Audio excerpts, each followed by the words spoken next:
अस्सलामुअलैकुम, मैं हूं इमरान वसीम।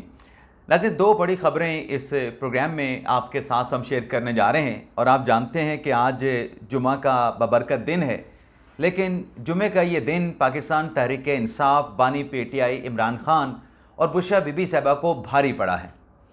सुप्रीम कोर्ट ने एक फ़ैसला दिया है और आप जानते हैं कि पिछले दिनों 190 मिलियन पाउंड केस में इमरान खान और बुशरा बीबी साहिबा ने इस्लामाबाद हाई कोर्ट के फ़ैसले के ख़िलाफ़ सुप्रीम कोर्ट से रजू किया था। आज सुप्रीम कोर्ट के फ़ैसले से इमरान खान और बुशरा बीबी साहिबा की जो अपीलें हैं वो इनफ्रक्चस हो चुकी हैं।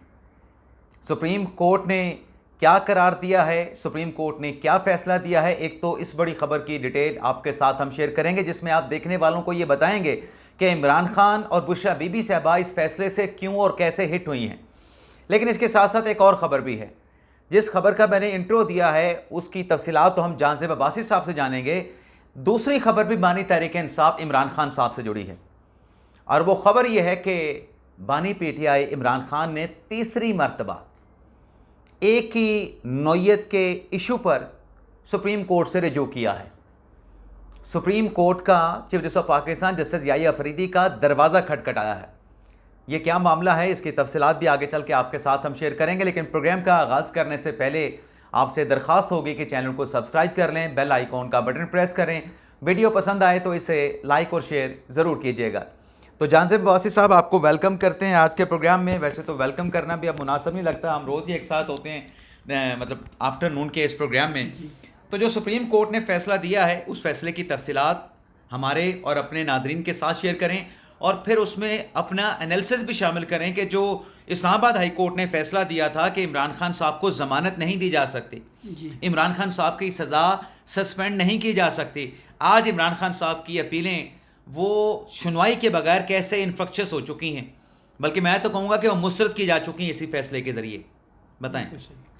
बहुत शुक्रिया इमरान। एक तो जो आज जस्टिस मोहम्मद अली मज़हर साहब ने ये महफूज शुदा फ़ैसला सुनाया है, और ये बुनियादी तौर पे नैब का एक केस सुप्रीम कोर्ट में ज़ेर समात था, और उस ज़ेर समात केस के अंदर से ये क्वेश्चन उठा कि नैब केसेस में जो अपील है वो तो FCC यानी फेडरल कॉन्स्टिट्यूशन कोर्ट में जाएगी, लेकिन जो ज़मानत का मामला है वो सुप्रीम कोर्ट सुन सकती है। और इस डिलीट ज़मानत का मामला भी सुन सकती है, और उसी से एक नुक्ता और भी लिया गया या डिस्कस किया गया कि इमरान खान साहब के क्योंकि सलमान सदर साहब यहाँ पे आए थे कि इंटरिम ऑर्डर है हाई कोर्ट का, इंटरिम ऑर्डर के ख़िलाफ़ सलमान सदर साहब का ये कहना था कि इमरान खान और बुशरा बीबी साहिबा की जो अपीलें हैं वो सुप्रीम कोर्ट में सुनी जाएंगी। जी, अब कंटिन्यू करें। तो इस पे इबादुर रहमान लोधी जो दरख्वास्त गुजार के वकील हैं, उन्होंने एक जजमेंट भी साइट किया था 18 मार्च 2026 का, और ये कहा था कि 5 मार्च 2026 का कानून बना था, और जो ये आया आपका जो जजमेंट आया वो 18 मार्च का आया। उसमें सुप्रीम कोर्ट ने एक केस में ज़मानत दी है। तो इस बुनियाद के ऊपर ज़मानत का केस सुनने का हक़ जो है वो हासिल है सुप्रीम कोर्ट को। 16 जुलाई को सुप्रीम कोर्ट ने इस केस का फ़ैसला महफूज किया, और जो अब जस्टिस मोहम्मद अली मज़हर ने सुनाया है। एक तो सुप्रीम कोर्ट ने ये बात कही है कि ये जो अदालती फ़ोरम्स होते हैं इसको आप फ़ोरम शॉपिंग के तौर के ऊपर, यानी अपनी मर्ज़ी के मुताबिक आप जहाँ से चाहे ख़रीदारी करें, इन मकासद के लिए इस्तेमाल नहीं किया जा सकता। ऐसा नहीं हो सकता कि बेल सुप्रीम कोर्ट में चले केस का एक हिस्सा, और जो केस का दूसरा हिस्सा है जो अपील है वो FCC चले। तो बेसिकली ये हारमोनाइज़ करने के लिए ये एक व्यू जो है वो दिया है, और अटॉर्नी जनरल मंसूर उस्मान अवान साहब की भी यही राय थी। इसके बाद सुप्रीम कोर्ट ने ये कहा है कि जो सेक्शन 32A है उसके तहत, और उसको लिंक किया है आर्टिकल 175A और F के साथ, और ये कहा है कि वो तमाम केसेस जो चाहे बेल के हैं, चाहे मरकज़ी अपीलें हैं, जो पेंडिंग हैं या जिनके ऊपर लीव टू अपील ग्रांट हो चुकी है, वो सारे केसेस ऐसे तस्वर होंगे कि जैसे ये FCC में मुंतकिल हो चुके हैं। तो इससे एक सेंस तो ये आ रही है इमरान के ये अब सारे केसेस जो है नैब के जो पेंडिंग हैं ये अब ट्रांसफ़र हो जाएंगे फेडरल कॉन्स्टिट्यूशनल कोर्ट के अंदर। अब इसके ऊपर अगर तज्जियाती अगर मैं अपनी राय का इजहार करूँ आपका तजिया आने से पहले जो एक बात हुई ना, और मुख्तलिफ व्लॉगर्स भी इस पे बात करेंगे कि देखें सुप्रीम कोर्ट नैब तरमीम आने के बाद भी ये केसेस इस नौयत के सुन चुकी थी। ये कमरा अदालत में भी बात हुई थी। तो उसके हवाले से अदालत ने जो एक क्लैरिटी के साथ लिखा है उसमें यह कहा गया है कि अदालत ने इस मौक़िफ़ को मुस्तरद करती है कि अगरचे मरकज़ी अपीलों का अख्तियार दूसरी अदालत का है तो क्या ज़मानत या मौतली सज़ा जैसे, यानी मौतली सज़ा का भी इस फैसले में जिक्र कर दिया गया है, दूसरी अदालत का है तो क्या ज़मानत या मौतली सज़ा जैसे ज़िमनी अमूर पर यह अदालत समाअत कर सकती है। अदालत ने इसकी वजह यह बताई कि ज़मानत या अबूर लीव का अख्तियार हमेशा मरकज़ी अपील के दायरा अख्तियार के साथ जुड़ा होता है। अगर मरकज़ी मुकदमे की समाअत का अख्तियार सुप्रीम कोर्ट के पास नहीं तो वो सिर्फ ज़मानत या दीगर अलग मुकदमात में ख़ुद ब खुद सो मोटो का जो दायरा अख्तियार है उसको इस्तेमाल नहीं कर सकती है। और आगे चल के ये भी कहा गया है कि माजी की गलती से दायरा अख्तियार का बनना, क्या ऐसा हो सकता है। अदालत ने करार दिया है कि ये वजह भी बयान की है कि अगरचे माजी में किसी एक आध केस में फ्री कैन की तरफ से एतराज़ नहीं उठाया गया था या अदालत को इससे कोई लैप्स हुआ है, लेकिन फ्री कैन की रजामंदी से या मर्जी से किसी अदालत को कानूनी दायरा अख्तियार नहीं मिल सकता, क्योंकि दायरा अख्तियार का तयन सिर्फ कानून और आइन का है। अब आप एनालिसिस करें, लेकिन आपसे माजरत चाहेंगे जी, आपका रूम यूज़ कर रहे हैं, लेकिन अभी बस 5-10 मिनट दे दें।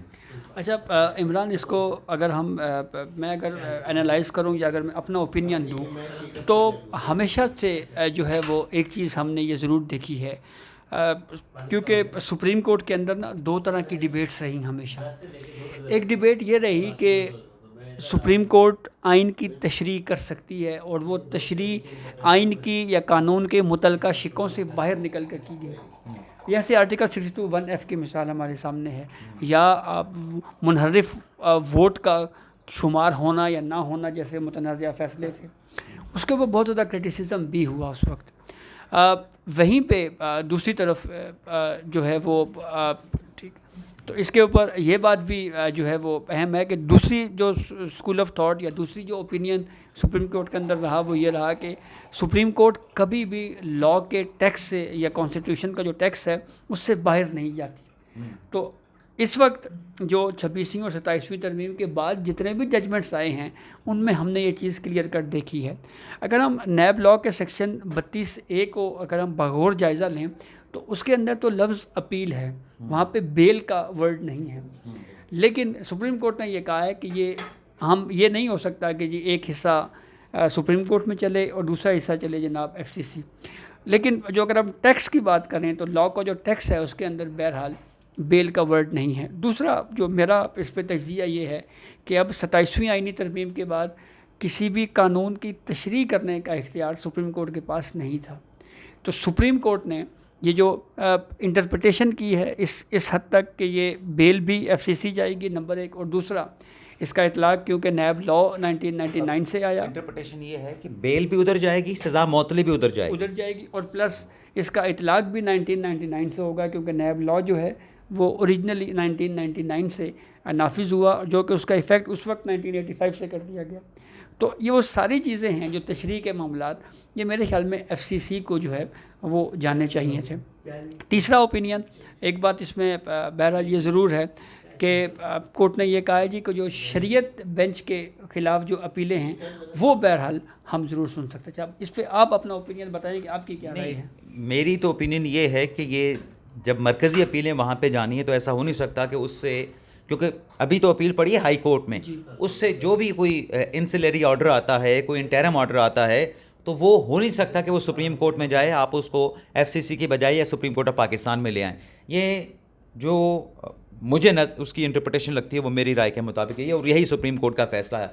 लेकिन जो आप कह रहे हैं कि ये हो सकता है या सुप्रीम कोर्ट को इंटरप्रिटेशन नहीं करनी चाहिए थी, तो फिर तो ये पहले दिन से मामला जो है वो FCC को ट्रांसफ़र कर देना चाहिए था। लेकिन आज भी ये अख्तियार मौजूद है कि अगर इस फैसले से वो मुत्तफिक नहीं होते, जो फरीकैन या पार्टीज़ अदालत के सामने मौजूद हैं, वो FCC से रजू कर सकते हैं कॉन्स्टिट्यूशनल जुरिस्डिक्शन में कि आया कि ये जो इंटरप्रिटेशन सुप्रीम कोर्ट में जैसे मोहम्मद अली मदर साहब ने की है, 3 रुकनी बेंच ने की है, इसके ऊपर आपका ओपिनियन क्या है। तो ये नहीं कि चैप्टर क्लोज़ हो गया है, वो आइनी अदालत से रजू कर सकते हैं। अच्छा, अब मुझे ये बताएं कि इस केस के बाद 190 मिलियन पाउंड के हवाले से जो सुप्रीम कोर्ट के अंदर केस है उसका फिर क्या होगा। वो तो इमरान खान साहब की और बुशरा बीबी साहबा की 2 अपीलें आई थी ना यहाँ पे, कि जो अपना इस्लामाबाद हाई कोर्ट का फ़ैसला है कि हमने सज़ा सस्पेंड नहीं करनी, हम तो मरकज़ी अपीलों पे प्रोसीड करेंगे।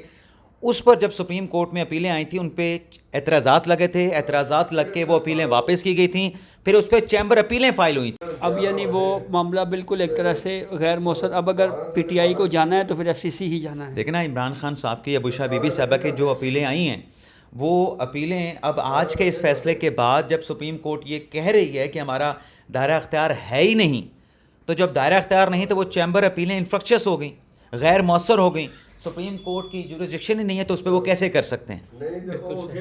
तो फिर इसका मतलब फिर इमरान ये भी हुआ कि जहाँ पे अब ये केसेस सारे जो है वो अब नैब के हवाले से जो एफसीसी में ट्रांसफ़र हो गए हैं, तो अब एक जवाज़ तो है कि गुज़िश्ता रोज़ हमने देखा खैबर पख्तूनख्वा की सूबाई हुकूमत जो एनएफसी शेयर के हवाले से तो वो चली गई फेडरल कॉन्स्टिट्यूशनल कोर्ट, तो इमरान खान और बुशरा बीबी भी चले जाएं फिर। अब लेकिन ये सारे चले गए हैं, खैबर पख्तूनख्वा हुकूमत भी चली गई है, इजाज़ चौधरी साहब भी एफसीसी चले गए हैं, मियां महमूद रशीद साहब भी एफसीसी चले गए हैं, पीछे रह तो नहीं गया और जाने में कोई हर्ज भी नहीं है। लेकिन उसके साथ साथ एक और मामला भी है जिसका मैंने आगाज़ में जिक्र किया था कि एक इमरान खान ने तीसरी मरतबा सुप्रीम कोर्ट का दरवाज़ा जो है वो खटखटाया है। अब आप जानते हैं कि जब इमरान खान साहब बीमार हुए थे, अपने आँखों के आर्जे में लाहक हुए थे, तो उनकी तरफ से एक पिटीशन इस्लामाबाद हाई कोर्ट में फ़ाइल की गई थी, लेकिन उस पिटीशन पे जो रिलीफ था वो हाई कोर्ट से नहीं मिल सका था। और फिर उसके बाद इमरान खान साहब ने, जो उनके वकील हैं उज़ैर करामत भंडारी साहब, उनकी तरफ से रजू किया गया था सुप्रीम कोर्ट ऑफ पाकिस्तान से। क्या करें जी जी क्या करें तो फिर खैर अच्छा, तो जब सुप्रीम कोर्ट में अपील दायर हुई थी तो उस पर एतराज़ात लग गए थे। अब मैं इसको थोड़ा सा पस मंज़र आपको बता देता हूँ कि 18 मई को जो है पटिशन इमरान खान साहब की सुप्रीम कोर्ट में दायर हुई थी, जिस पे ये एतराज़ रजिस्ट्रार ऑफिस ने लगाया था। अब ये था इमरान खान साहब के इलाज मुआलजे के हवाले से कि शिफा हॉस्पिटल में इमरान खान साहब का इलाज कराया जाए, उनको अडियाला से मुंतकिल किया जाए और उनके जो ज़ाती मुआलजीन हैं वो इमरान खान साहब को चेक करें। तो 18 मई को जब ये दरख्वास्त दायर होती है उज़ैर करामत भंडारी साहब के ज़रिए, तो उस पर एतराज़ात लगते हैं और एतराज़ात के बाद वो पटिशन जो है वो वापस हो जाती है। एतराज़ ये लगता है कि एक तो ये पटिशन डायरेक्टली इमरान खान साहब को करनी चाहिए थी, गो के उज़ैर करामत भंडारी साहब इमरान खान साहब को रिप्रेजेंट कर रहे थे, लेकिन एतराज़ ये था कि वकालतनामा नहीं है और कोई सबूत भी साथ में जो है वो मुंसलिक नहीं किया गया कि इमरान खान साहब जो हैं वो जेल में सज़ा काट रहे हैं। इसके अलावा उस अपील में एतराज़ात में भी कहा गया था कि चैम्बर अपील आप इस पर जो है वो फ़ाइल कर सकते हैं, तो उस पर चैम्बर अपील 25 मई 2026 को जो है वो फ़ाइल की गई, लेकिन उसके बाद फिर 25 मई को आगाह किया गया सुप्रीम कोर्ट को कि जो मतलूबा जो पावर ऑफ अटार्नी है वो मिल चुका है, वो सुप्रीम कोर्ट में जमा करवाया गया था कि वो एक कानूनी जो रुकावट थी जिस पे एतराज़ लगा था वो रुकावट ख़त्म हो चुकी है, तो लिहाजा इमरान खान साहब का केस लगाया जाए। तो वो चैम्बर अपीलें भी पड़ी हैं, इमरान खान साहब को पहला केस भी पड़ा है। अब तीसरी दरख्वास्त जो है वो सुप्रीम कोर्ट में दायर की गई है उज़ैर करामत भंडारी की तरफ से कि इमरान खान साहब का जो केस है इसे सुप्रीम कोर्ट में फ़िक्स किया जाए। इससे पहले जो 2 दरख्वास्तें दायर हुई थी वो डिक्लाइन हो गई थी। अब ये तीसरी दरख्वास्त अर्ली हियरिंग की जो है वो सुप्रीम कोर्ट में फ़ाइल की गई है। अच्छा, तो ये 3 यानी हो चुके हैं, 3 दरख्वास्तें हो गई, मतलब आप हैट्रिक कह सकते हैं। तीसरी मरतबा इलाज मुआलजे के इशू पे या आँखों के आर्जे के इशू पे इमरान खान साहब के वकील ने उनकी तरफ से ये पटिशन जो है वो दायर की है। ठीक, तो अब इमरान मेरे ख्याल में हमें गुफ्तगू काफ़ी तवील हो चुकी है, तो वाइंड अप कर देना चाहिए। बिल्कुल वाइंड अप कर लेना चाहिए। डिटेल भी हमारे पास ये थी, दोनों ख़बरों की जो है वो अपने नाज़रीन के साथ हम शेयर कर चुके हैं, तो आप और हम अपने देखने वालों से ज़्यादा चाहते हैं। अल्लाह ताला हम सब का हामी